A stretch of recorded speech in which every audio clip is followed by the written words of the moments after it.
On continue sur la culture. Cette fois-ci, on va parler de contes. Et là, on va parler de la promotion de contes créoles. Et ça sera donc au fil de notre imaginaire. Ça sera un causement réunionnais.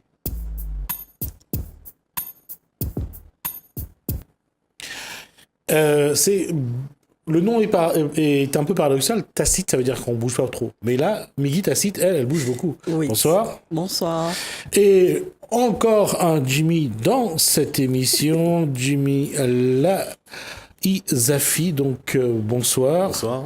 Alors, on va juste d'abord jeter un œil avant de parler de contes créoles. On va regarder juste un petit peu ce qu'il y a sur le plateau.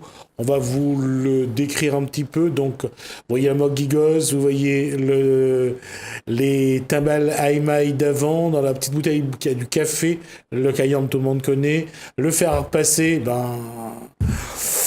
il faudra avoir plus de 50 ans, je pense, que maintenant, pour savoir ce que c'était.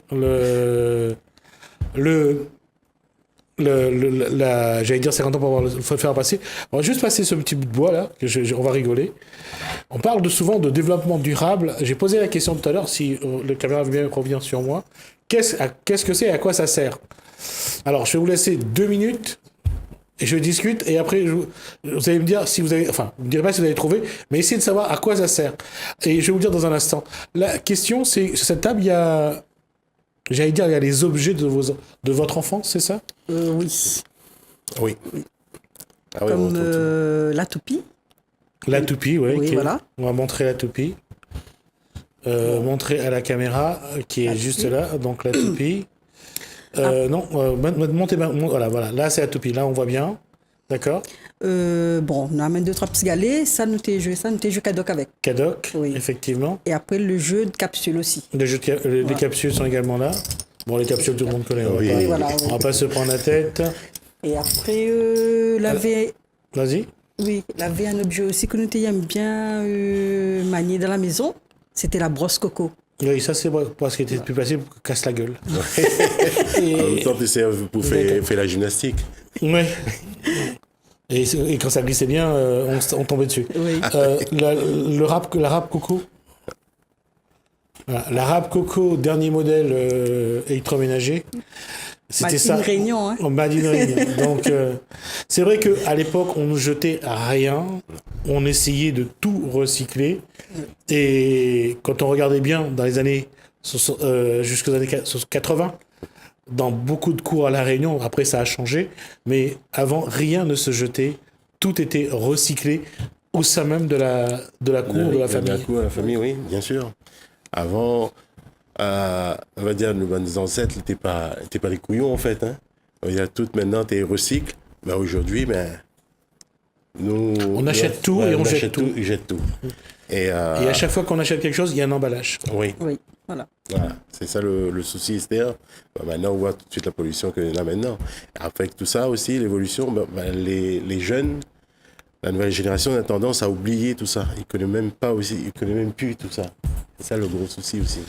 Et il y a une phrase, c'est une question qu'on avait posée à 2 personnes âgées. Comment ça se fait que vous ayez été tenus aussi longtemps ensemble et que vous ne soyez pas séparés? Et la femme a répondu, on s'est mariés à une époque où lorsqu'on cassait quelque chose, on le réparait. Oui. Ouais. Et bien souvent maintenant, quand les cassés, quoi nous fait, nous trappe, nous mettent à la poubelle. D'accord. Ils prennent plus le temps de réparer. Et ça, Et à bien des niveaux, on ne répare plus. Ouais. Quand on parle de contes créoles, c'est de quel conte il s'agit, Migui? En général, les contes, les histoires de la Réunion, comme Tijan, Grand-mère Cal. Et après, on essaie de voir aussi ailleurs, autour de la Réunion, dans l'océan Indien, Mayotte, Madagascar, même l'Afrique. Voilà. Aujourd'hui, quels sont les contes les plus faciles à voir? D'abord la Réunion, je suppose. Oui. Et mais essaye de remettre au goût du jour les histoires de Tijan. Parce que m'a remarqué que les gens ils aiment beaucoup les histoires de Tijan. Donc, mais essaye à ma manière à moi de ramener Ali et de faire un échange entre moi et le public. Alors, 2 choses, c'est étymologique. On va le prendre un petit peu de ce côté-là. Quand on dit Tijan, ça peut être le prénom Jean avec le petit devant, mais ça peut être aussi des gens qu'on dit petit Jean. Oui. D'accord? Étymologiquement, c'est là-dessus aussi, parce que ça englobe, je dirais, tout le monde. Oui. Oui. D'accord? Alors, c'est une chose qu'on voit, parce que quand on commence toujours, le conte créole, c'est... En métropole, ils disent toujours « il était une fois », à La Réunion aussi, ils disent « il était une fois », mais le créole, il dit « criquet craquet ». Criquet, craquet, oui. Pourquoi le criquet, craquet? Parce que avant de commencer le conte, là, il faut nous demander la permission au public si nous peut raconter l'histoire. Donc, nous dit criquet, veut dire il demande à lui la permission, et en réponse, il répond à nous Craquet. craquet. Et là, nous commençons notre histoire. Craquer, en fait, c'est casse, ouvre. Voilà, ouvre le... D'accord? Là, aujourd'hui, où ça se raconte de bonne compte? Un petit peu partout, que ce soit dans les maisons de retraite, les écoles, les centres aérés, dans les festivals que propose l'Amérique, comme le Festival, les nuits de la littérature créole, donc un petit peu partout, dans les institutions médico-sociaux aussi. Alors, on va commencer par les Gramoun. C'est un paradoxe, mais apparemment, c'est le public qui doit aimer le plus. Oui. Oui, parce qu'il faut revenir à quelques années Dans en l'enfance. arrière, voilà, dans l'enfance. Et avec ces contes-là aussi, ils ramènent quelques chansons longtemps. Donc, Par exemple par exemple, comme chanson longtemps, Ranzano la Lisa, Vous voyez quoi? m'y prend mon petit triangle. Dimanche grand matin, dans le milieu bazar, mon zanou l'a tombé, Lisa l'a ramassé. Dimanche grand matin, dans le milieu bazar, mon zanou l'a tombé, Lisa l'a ramassé. Ranzano la Lisa, Ranzano la, attention papa va taper moi. Ranzano la Lisa, Ranzano la, attention papa va taper moi. Merci. Merci pour ce petit moment. Et justement, je disais, lorsque je disais que les personnes âgées vivent sans doute ça avec un peu beaucoup plus d'émotion, Oui. parce que bien sûr, c'est un voyage dans le temps, dans le passé, dans leur enfance. Et à ce moment-là, quand on raconte, qu'est-ce qu'on vit d'abord et comment on transmet ensuite? C'est un truc que je ne peux pas décrire. Parce que on a de l'émotion, on a... Je sais pas. On a tous j'allais dire, la génération, la Réunion, pour une très grande partie, a du sang malgache. On a une relation avec les ancêtres, comme les Africains, Oui. puisqu'on est afro-malgache. On a une relation avec les Africains, on a une relation avec nos ancêtres, avec la mort aussi. Et les histoires, au départ, c'était pour faire peur. Oui. C'était une façon de dire, oui. sorte pas le soir après 6 Voilà. heures, monte pas dans le pied de bois à midi. On avait beaucoup de superstitions. Oui. Aujourd'hui, ça... Non, on vit encore ça, oui, ou pas? Non. Très rarement. Et les marmailles aussi, ils croient plus à... C'est un grand diable? Voilà. Grand diable, oui.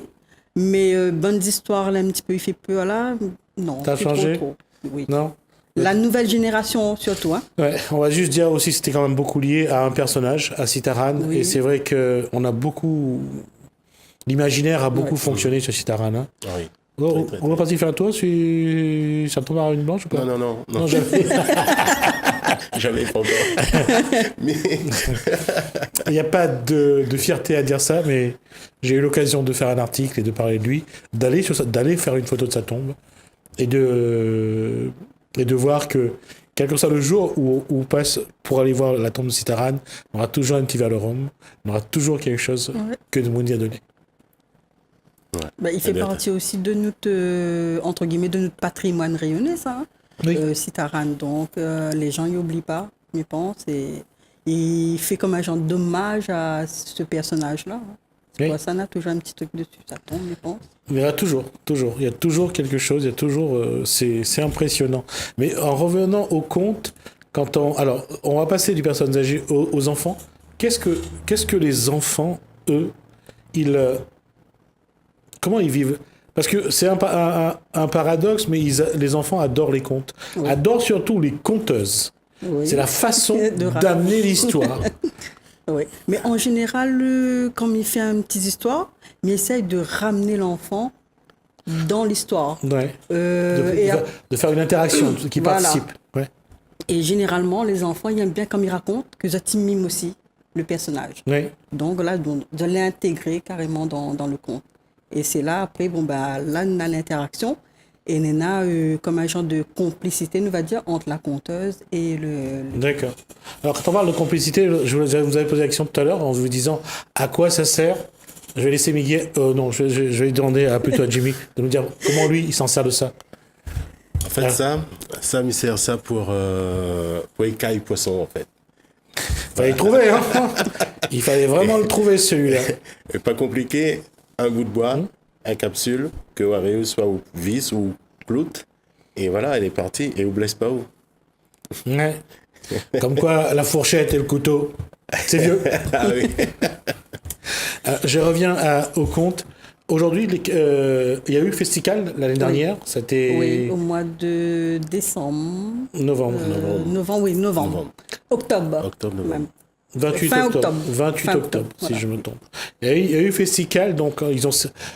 Pourquoi 28 octobre? Parce que c'est juste à la période où va avoir lieu Halloween. Donc pour montrer que entre ce qui vient des États-Unis, une tradition qui n'est pas la nôtre, et notre histoire à nous, celle de Grand-Mère Grand Cal Lacal, oui. et de Zélindor également, l'histoire de Cala. Et c'est vrai que cette histoire-là est moins mise en avant. Oui. Et c'est vrai que la mairie de Saint-Paul a fait en sorte, le service culturel, Voilà, oui. a fait en sorte que on honore Cala. Voilà. Et Cala a été vraiment honoré Ce jour-là, oui. ce jour-là avec un super cortège. Ah oui. Et après, il y avait Kala Mhm. qui était présent. Donc, mais tiens d'abord à remercier... L'association Sabé Oui. Karati. Et le service culturel de la mairie de Saint-Paul aussi, parce que sans eux, on n'aurait pas eu ce festival, quoi. Et ce que la pluie à moi, c'est qu'on avait beaucoup de monde à répondre présent à ce festival. Et là, nous l'a pu raconter, pas que moi, l'avait encore d'autres associations, ben là, nous raconte des histoires. Et les enfants, là, découvrent autre chose qu'Halloween. Ouais. Et comment les enfants vivent l'imaginaire de Cala? Parce que on le voit aussi pour ceux qui ont été à la cité du volcan. L'histoire est sur un des murs où on voit Zélindor venir enlever Cala, se tromper de femme. Ouais, comme quoi, ça arrive. Hein. Et c'est là que déclenche la colère de Cala qui va... et on va avoir un lien avec le volcan. Elle va mourir dans le volcan, voilà. Je crois. Donc, il y a ce lien-là. La question, encore une fois, les enfants aujourd'hui, parce que Cala sur un balai, ça, on ne le voit pas. Non, du tout. Les enfants, ils voient Cala comme une sorte de sorcière avec les cheveux pelés. Il rappelle le volcan, les petits laves du volcan. Ouais, voilà. Les cheveux pelés. Ouais. Voilà, les cheveux pelés en bataille, là, les cheveux en bataille, en épines. Et les autres, ils voient un grand personnage habillé tout de noir et il faufile partout dans les maisons. Il vient voler les marmailles. C'est ça, les autres, ils voient comme l'image de Cala. Voilà. Ce qui ramène un petit peu ce qu'on a toujours dans l'imaginaire, on a dans les histoires venues d'Europe, dans les contes venus d'Europe, cette femme méchante entre le père Fouettard et que je trouve son nom parce que là ça va pas être simple. Père Fouettard, alors est-ce que où on a une idée de quoi il parle? Non, là... L'ami, ben, je trouve tout à l'heure, je vous donnerai tout à l'heure. On voit toujours cette vieille femme qui n'aime pas les enfants. C'est pas Mamie Mac. Non, ça c'est Nanny. Non, ça c'est Nanny McPhee. Non, c'est pas celle-là. Elle, c'est une nounou d'enfer. Et qu'est-ce que j'allais dire là? On voit toujours ces femmes qui n'aiment pas d'enfants, qui n'aiment pas les enfants, qui les rejettent, et on découvre plus tard qu'ils ont eu une histoire très triste. Ouais. Il rejoint un petit peu l'histoire de Grand-Mère Cal. Parce que à la base, Grand-Mère Cal, il est devenu comme ça. Elle a fait un mythe d'une femme méchante parce que il a perdu son marmaille. Oui. Voilà. Ça aussi, il y a ça aussi, exactement. Ouais. Donc après, il dit, pour venger elle, tu viens dans les maisons, tu viens voler les enfants. enfants. Ouais. Les rejoint un petit peu. D'accord. Ça. Comme quoi, tous les contes finiront un jour en psychiatrie. La question aujourd'hui, comment ça va se dérouler? On est dans le 170e anniversaire de l'abolition de l'esclavage. Oui. le 355e anniversaire du peuplement de la Réunion. Comment l'association Tacite Conte va participer à ça? Qu'est-ce que l'association va présenter? Eh ben, là, pas encore travaillé bien dessus, mais nous, ce que l'association lui propose, c'est déjà de faire un écrit sur le sujet et de ramener ça en pièce de théâtre. D'accord. Ouais. Donc, tu as travaillé avec les écoles? Travailler avec les écoles ou les enfants des quartiers de Saint-Paul. Parce qu'actuellement, nous travaillons avec une association ARPRL, à la PAIA. Et il y a des jeunes mamans là-bas, de l'intéressé par le conte créole. Donc là, peut-être que nous allons travailler avec ces enfants-là. Pour faire un spectacle vivant. D'accord. Est-ce que cela raconte beaucoup de choses à votre enfants? Non. Non. Pourquoi? Bonne question. En fait, bon, Diane ne pas raconte beaucoup de choses, mais bon, notre marmaille, en fait, ils vivent aussi ce que nous vivons. Donc il n'y a pas besoin de rajouter. Parce que en fait, dans les animations que nous fait, il est présent aussi. Donc voilà. Il y vit déjà. Voilà, il vit déjà ça en fait. Et puis il voit l'envers du décor. Oui. Donc il n'arrive pas à raconter des histoires alors. Non. Si, des fois, il arrive à raconter des histoires. Des fois, quand nous les entre nous, ou bien quand des femmes là en train d'écrire une histoire, la m'y raconte à lui.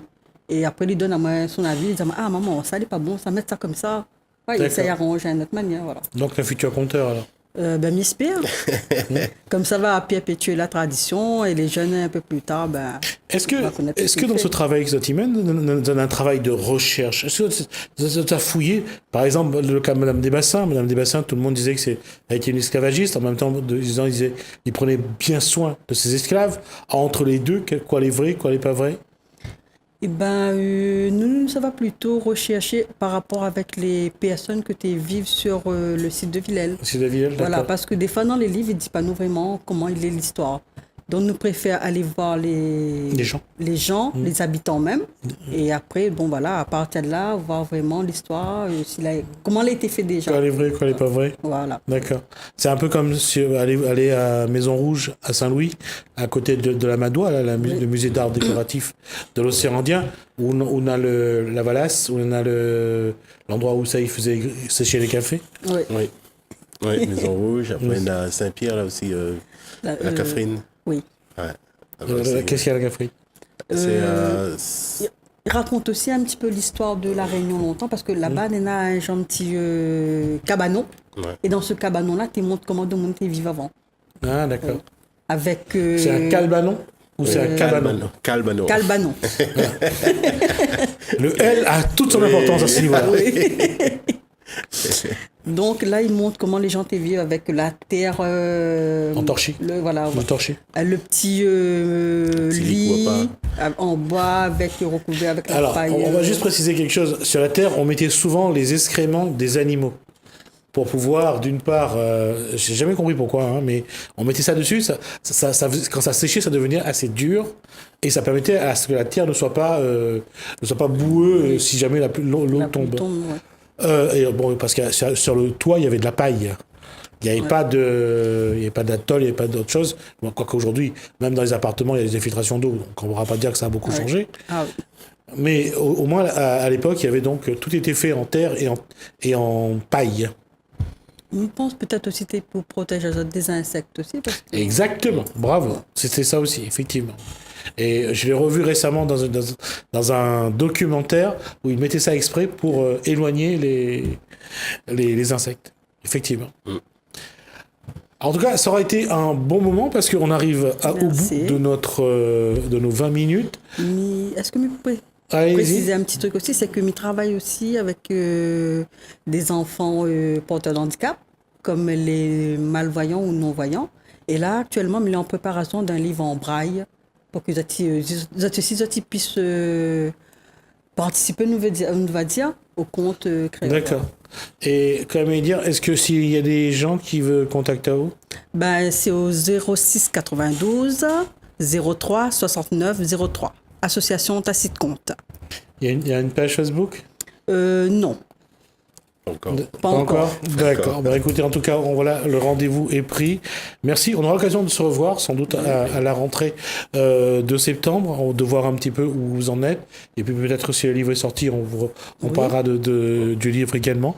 Merci, Migui Tacite. Merci à Jimmy Laizafi, donc de l'association Tacite Compte, pour ce moment-là. En tout cas, ça a été un beau voyage dans notre imaginaire, mais un imaginaire qui n'est pas si loin que ça, parce que 50 ans, c'est pas si loin que ça. Et les objets qui sont sur la table, on les voit encore dans beaucoup de cases, des vieilles cases, des gens qui n'ont pas beaucoup de moyens, c'est vrai, mais il y en a. Et le paradoxe, vous les trouverez sans doute beaucoup plus chez les gens qui, eux, ont des moyens, parce qu'ils peuvent se l'acheter dans les brocantes. Merci à vous également.